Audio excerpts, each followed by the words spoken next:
ដីហុយគ្មានជីងកង់ត្រុយនៅលើផ្លូវលំពពកខ្មៅមេឃលន់ស្រែយំធម្មជាតិញញឹមរងចាំទឹកលៀងសត្វហាគៀវខ្ញារេរោគសំបុកសុកណាត់លៀងទូអារម្មណ៍ឃើញខ្យល់ឃើញព្រៀងបានស្ដាប់ចម្រៀងធម្មជាតិស្រុកស្រែធុញណាស់ទីក្រុងឃើញជាងជាប់ផុងពេលដែលឡានស្ទះក្នុងកកកផ្ទះថ្មស្អស្អាប់ចិត្តខ្ញុំទាំងយ៉ាប់ឃើញផ្សែងខ្មៅឯជាតិពលក៏ច្រើនមិនដូចជនបទបំប្រងនោះទេ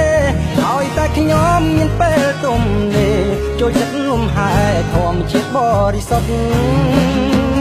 ទីក្រុងឆាតស្រស់នៅចាញ់សម្រស់វាលស្រែចំការពេលខ្ញុំនឹកឃើញកាលណារំជួលអរាពិបាកអត់ធ្មត់ប្រាណនៅទីក្រុងបេះដូងអារម្មណ៍ហងទៅជនបទ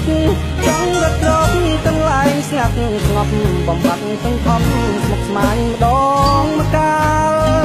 ស្រែមិនចាញ់ក្រុងបន្លែក្តាមខ្យងវាលស្រូវចំការមានស្រុកស្រែទៅមានស្រុកសាខេត្តក្រុងមាននាក៏ស្រស់ត្រ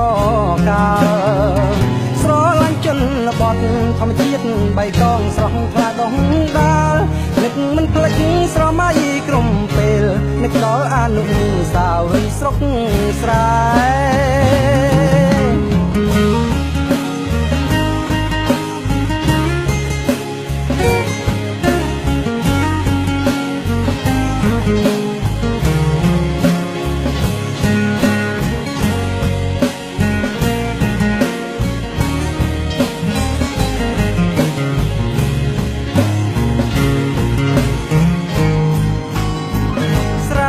ចាញ់ក្រុងបន្លែក្តាមខ្យងវាលស្រូវចំការមានស្រុកស្រែទៅមានស្រុកសាខេត្តក្រុងមាននាក៏ស្រស់ត្រ